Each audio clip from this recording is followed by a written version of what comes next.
आपका बहुत धन्यवाद। मेरी आयु इस वक्त लगभग 88 साल की है।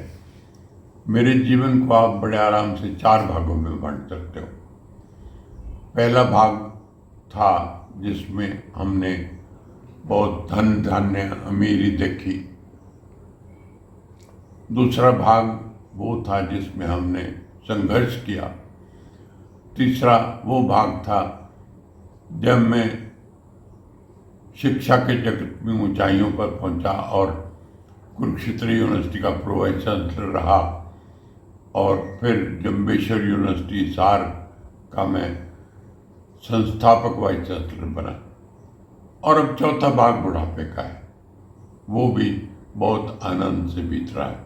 यदि हम पहले भाग की ओर आए तो मैं वेस्ट पाकिस्तान डिस्ट्रिक्ट सरगोदा में पैदा हुआ। हमारे गांव का नाम हेड बकेरिया था। पास से बहुत बड़ी झेलम नदी बहती थी। मेरा फादर लाला दीवान चंद एक बहुत बड़ा कॉटन मर्चेंट था। पैसे की कमी नहीं थी। गांव के पास ही एक स्कूल था। जब मैं 4-5 साल का हुआ तो मेरे दादाजी एक काली घोड़ी पर बिठाकर मुझको लेके गए और दूसरी घोड़ी पर कुछ सामान लदा हुआ था। स्कूल 5 किलोमीटर की दूरी पर था। हम जल्दी पहुंच गए। उन्होंने सारी क्लास में खूब बतासे बांटे और गुड़ बांटा। वही उस वक्त का रिवाज था। जब मैं दूसरी जमात में आया तो हेडमास्टर था मोहम्मद बख्श। उसने मेरे को कोई टेबल सुनाने को कहा। टेबल तो मैंने सुना दिया, पहाड़ा सुना दिया, लेकिन उसके बाद उसने कोई रैंडम पे पूछ लिया, जैसे 6 चीका 36 कहना चाहिए था मुझे। मैं ठीक जवाब नहीं दे पाया। उसने मुझे खींच के दाएं गाल पे थप्पड़ मारा। हाथ भारी था उसका बहुत।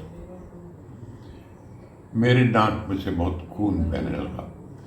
अच्छा, उस वक्त कमाल की बात है कि 1 से 10वीं तक नर्सरी वर्सरी नहीं थे।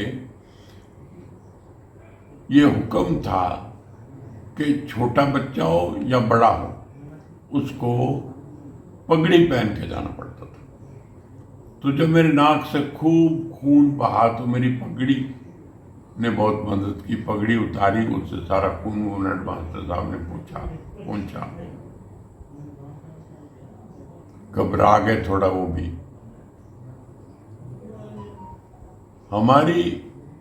मेरी ट्रांसपोर्ट ये था कि मेरा नौकर बुंदू रोज मुझको घोड़ी पर लेके जाता था स्कूल में और घोड़ी चराता रहता था। जब छुट्टी होती थी तो ले आता था। उसने दूर से देखा कि साहब का तो बहुत नाक खून बह रहा है। वो भागा घोड़ी से गांव में गया, मेरे फादर को ले आया। मेरे फादर ने बंदगी की। यही रिवाज था उस वक्त हेडमास्टर को कि क्या हो गया। फॉर्चुनेटली तब तक खून बंद हो चुका था और मुझे आज तक याद है, हेडमास्टर ने कहा आपका फर्जंद बड़ा नालायक है। फर्जंद बेटे को बोलते हैं। पहाड़ा नहीं सुना सका। कई बार इसे पढ़वाया मैंने। छुट्टी का टाइम होने लगा था। मेरे पिताजी ने बड़ी नम्रता से उनसे कहा जी मैं इनको ले जाऊं। अब उनका ले जाऊं। मेरी दादी ने मुझे पीतल के बड़े ग्लास में दूध डाल के हल्दी डाल के पिलाया और मैं सो गया। जब मैं उठा तो मुझे पता चला कि सारे बड़े लोग, घर के मुखिया जो थे, मेरा दादा, उसके 2 भाई, मेरे पिताजी, कजन उनके, ये सारे एक फैमिली कन्क्लेव कर रहे थे, बैठे हुए थे। और ये फैसला किया गया लुबे लुबाब कि अब इस बच्चे को हमने स्कूल में नहीं भेजना। अगले दिन मेरे फादर डिस्ट्रिक्ट सरगोदा प्रॉपर में, सरगोदा टाउन में मुझे लेके चले गए। वहां पर बेस्ट पॉसिबल स्कूल जो था, कॉन्वेंट स्कूल, मेरे मास्टर जी वहां रहा करते थे सरगोदा में, उनकी सलाह मशवरे से मुझे उसमें दाखिला करा दिया गया। वहां पर सारी teachers English, white English brown nuns थी। मैं वहां 4 साल पढ़ा। ड्रेस ऊपर वही अंग्रेज हैट पहनना, फिर गर्मियों में हाफ पैंट और वो सर्दियों में पैंट पूरी कैटस। खूब इंग्लिश बॉय बना के उन्होंने मुझे छोड़ा। तब तक मैं 10.5 साल का हो गया था और पार्टीशन हुआ। 1936 में पैदा हुआ था मैं। 1947 में पार्टीशन हो गई और एक दिन मोहम्मद अली घर पर गया। मैं तो अभी सरगोदा में था, लेकिन स्कूल बंद हो चुका था और मैं मासी के घर रहने लगा था। और मोहम्मद अली ने कहा कि रल्ले शाह, वो मेरे दादा का नाम था, कि आप अब ना कल सुबह ही गांव छोड़ के निकल जाओ, क्योंकि हमारा अकेला गांव, उस गांव में हमारा अकेला हिंदू परिवार था, बाकी सब मुस्लिम थे। यहाँ बहुत, हम तो ठीक है, लेकिन बहुत गुंडे आते हैं आसपास से और आपकी जान को खतरा हो सकता है।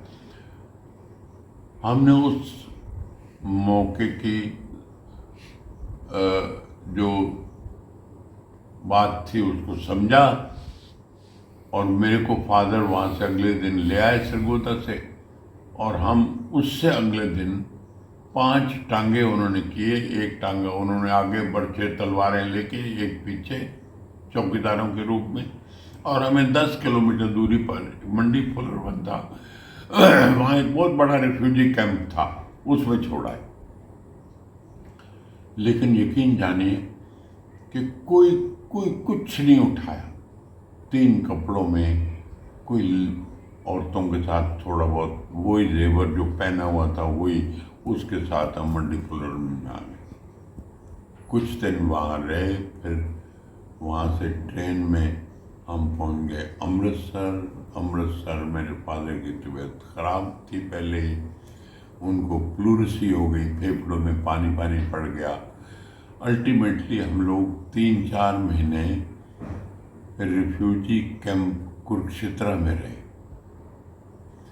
कुरुक्षेत्र में हम एक टेंट में रहते थे। पंडित नेहरू आए। मैं बचपन में बहुत खूबसूरत था देखने में, मेरी माँ बहुत खूबसूरत थी, तो नेचुरली मैं भी बहुत हैंडसम था।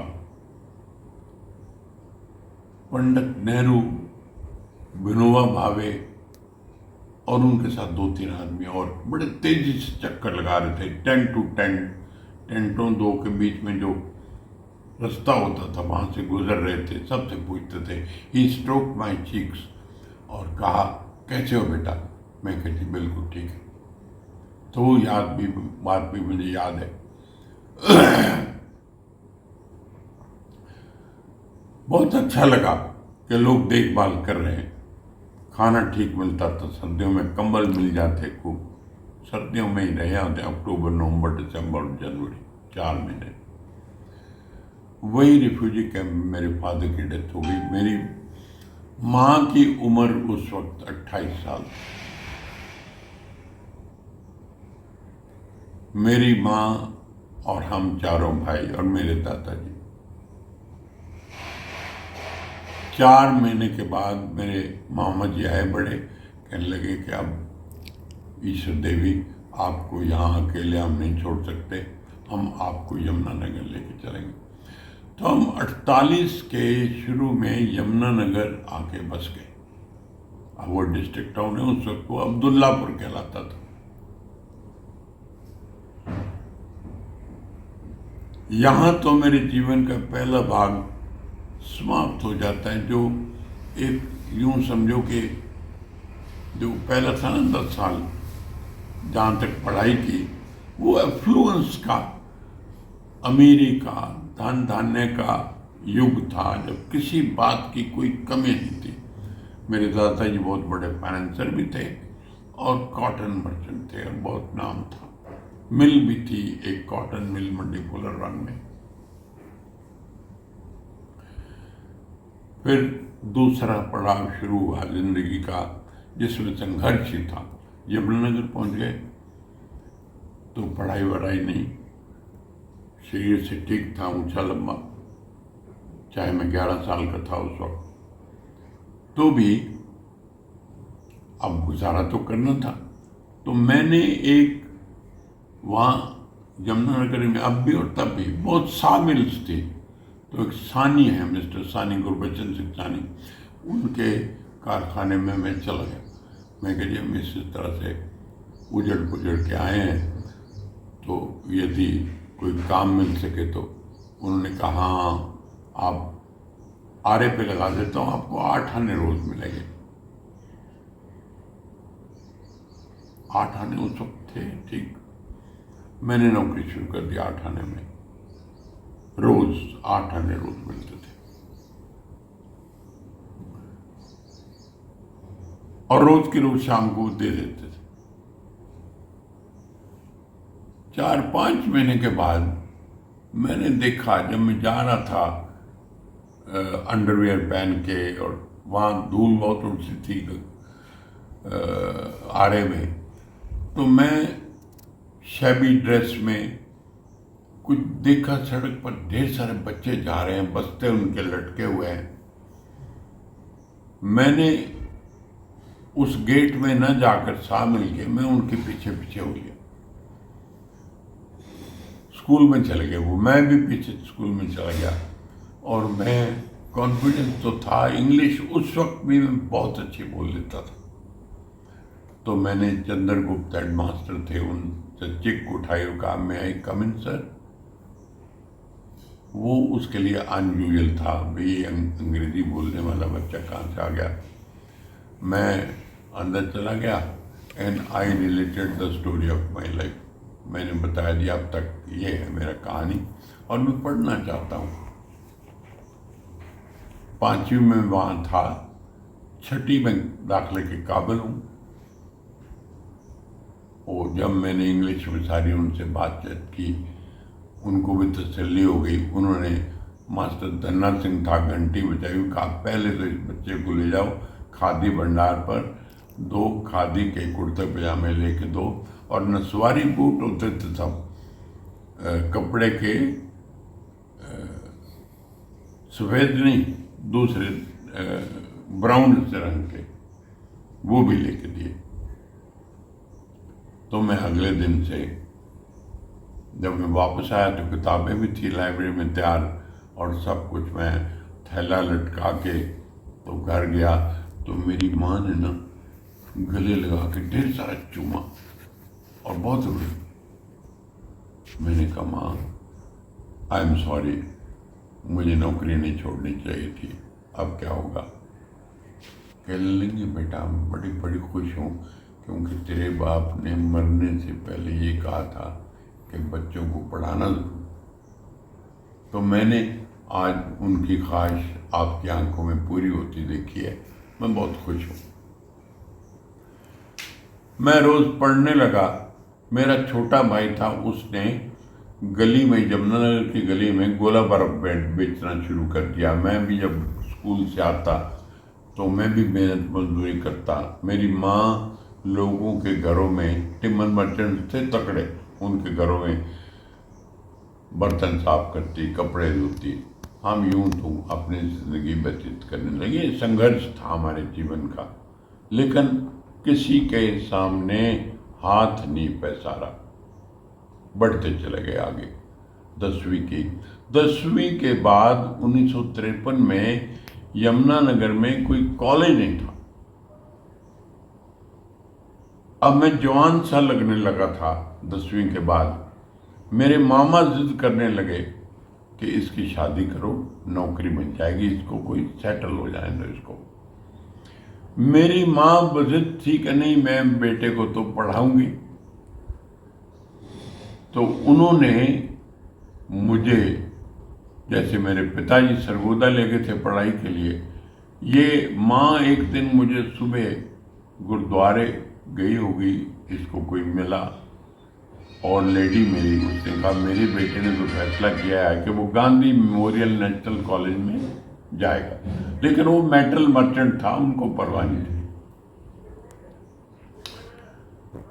गाड़ी जाती है रोज सुबह, ट्रेन 6:30 बजे उससे जाएगा और 3:30 वापस आती है, उससे वापस आ जाएगा, रिफ्रैक्टिव भी देखेगा। मेरी माँ मुझे GMN कॉलेज अम्बाला ले गई, तो मैं, cutting the long story short, Lala Jaswant Rai बहुत नेक इंसान थे, जो प्रिंसिपल थे, उसने मेरी माँ की सारी बात को सुना और टीचर कंसर्न को बुलाया और कहा कि इनको दाखिल कर लो, इनसे कोई पैसा मत लेना, लेकिन नॉमिनल फीस चार्ज करना। 2 साल मैं पढ़ता रहा, मैंने कोई फीस नहीं दी, क्लास में अव्वल आता था, पढ़ाई अच्छी थी, फुटबॉल बहुत अच्छा खेलता था, हीरोज क्लब अम्बाला कैंट में थी तब, बड़ी मशहूर। एक दिन हम गए, उनको भी 2 गोल से हरा के आ गए हमारी कॉलेज की टीम। जब 2 साल हुए तो नोटिस बोर्ड पे एक नोटिस लगा हुआ था, 20-25 लड़कों के नाम थे, उसमें मेरा भी था, जो फीस डिफॉल्टर्स थे। एक कन्नी भी नहीं दी थी जिन्होंने, नॉमिनल फीस का भी तो 4 रुपये तो होगा, मतलब मैंने 24 पैसे तक फीस ही नहीं दी थी। और एग्जामिनेशन के फॉर्म जाने थे, तो उन्होंने कहा कि आप फलां डेट तक अपनी फीस जमा करो, नहीं तो आपका फॉर्म यूनिवर्सिटी का नहीं जाएगा और इम्तहान नहीं दे सकोगे आप 12th का।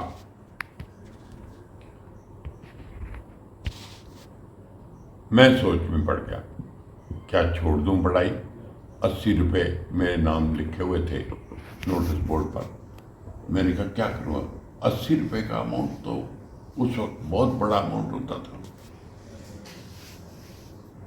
माँ को बताया तो वो शॉक में आ जाएगी, पढ़ाई छोड़ दी तो उनको और शॉक लगेगा। तो मैंने वहाँ, एक मेरा दोस्त था लक्ष्मण, उसके कमरे में रहने लगा। माँ को कहा इम्तहान के दिन नज़दीक है, मैं अब अम्बाला कैंट में रहा करूँगा। तो मैंने अम्बाला कैंट में रात के वक्त रिक्शा चलाना शुरू कर दिया, किराए पे लिया,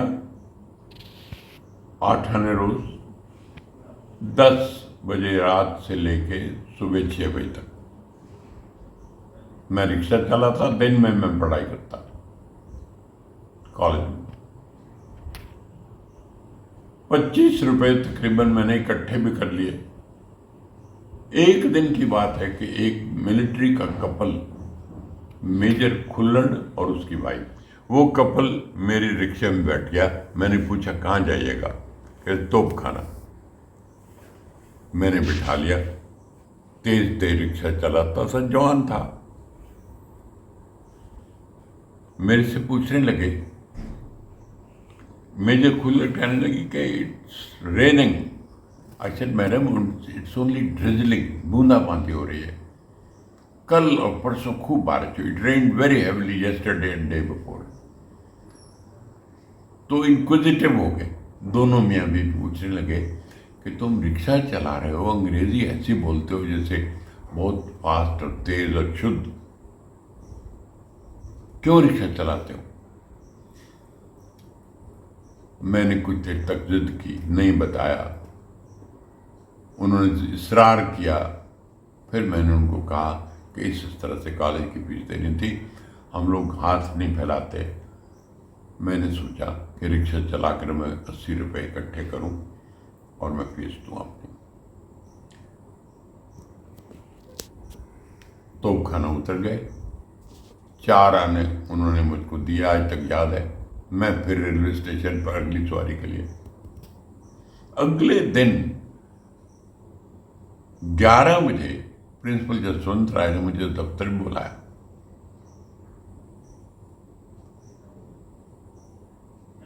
उस वक्त जब प्रिंसिपल आपको बुला ले तो आप समझो कि आप किसी बड़ी मुसीबत में हो। आजकल तो कोई डरता नहीं, कमर्शलाइज हो गया एजुकेशन। मैं ठीक 11 बजे पहुंच गया।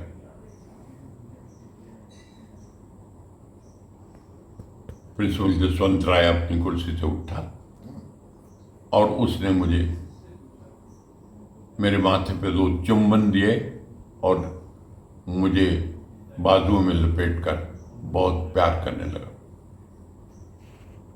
मैंने समझा कि मैंने 2 दिन पहले हीरोज क्लब के खिलाफ 2 गोल किए थे, शायद स्पोर्ट्समैन अच्छा हूं इसलिए बुलाया। फिर धीरे धीरे कहने लगे कि देख बेटा, मेजर खुल्लड़ आए थे और वो 80 रुपये जमा करा गए। अब तो मेरे रिक्शा चलाने की जरूरत नहीं। उन्होंने सब कुछ बता दिया। मैंने कहा जी मैं तो ये पैसे लूंगा नहीं, मैं तो 25 रुपये ऑलरेडी कमा चुका हूं। 15 मिनट इस बात पे बहस होती रही। वो कहने लगे नहीं, ले लो पैसे तो भी है। मैंने कहा ना जी मैंने पैसे ले नहीं इस तरह के। अल्टीमेटली फैसला ये हुआ कि प्रिंसिपल साहब उस पैसे को कॉलेज में दान में ले लेंगे और मेरा स्टाइपेंड लगा देंगे as a good sportsman and as a good student.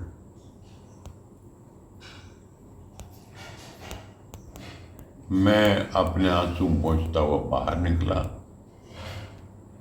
Principal साहब बैठ गए और मैंने अपनी पढ़ाई जारी रखी, रिक्शा वाला छोड़ दिया। जब 1957 का साल आया, आखिरी साल हमारा जीएमएन कॉलेज में, तब तक कॉलेज खुल गया यमुनानगर में और 1957 में हमने माइग्रेट कर लिया। वहां भी जहां से ये आए थे जनाब जसवंत राय, वहीं से एक और व्यक्ति था तिलक राज चड्ढा, वो प्रिंसिपल बना। वो हमें इकोनॉमिक्स में पढ़ाते थे क्लास में। और मैंने बीए पास कर ली और बीए पास करने के बाद मैं एक नौकरी करने लगा 80 रुपये महीने की। एक थापर पेपर मिल है ना यमुनानगर में, वहाँ एक उनका आउटलेट है जहाँ वो सामान बेचते हैं, कागज़, घी, ये वो। तो मैंने 80 रुपये पे नौकरी कर ली। जब मैं बीए की डिग्री लेने के लिए गया, प्रिंसिपल साहब ने मुझे बुलाया। कहते क्या करते हो बेटा? तिलराज चड्ढा उनका नाम था। मैंने कहा जी मैं 80 रुपये में वहाँ नौकरी करता हूँ, बीए पास हो। कहते तुम आगे क्यों नहीं पढ़ते? मैंने कहा जब पढ़ाई के साधन नहीं, घर में गुजारा बड़ा मुश्किल है। 3 छोटे भाई हैं, उनकी एजुकेशन भी है, एक तो कॉलेज में पढ़ ही रहा है आपके पास। कहने लगे कि आप यहाँ आ जाओ मेरे पास, कॉलेज लाइब्रेरी में नौकरी करो, 80 रुपये तुम्हें देते रहेंगे हम।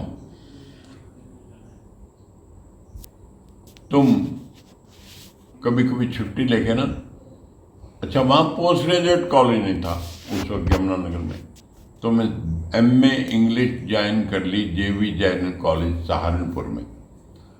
वहाँ इजाज़त ली कि मैं कभी कभी आया करूँगा, कभी कभी नहीं। उन्होंने इजाज़त दे दी। मैं इधर नौकरी करने लगा कॉलेज में असिस्टेंट लाइब्रेरियन की, और उधर मैं पढ़ाई करने लगा। मैंने एमए पास किया और चड्ढा साहब ने मुझे उसी कॉलेज में ही through a properly constituted committee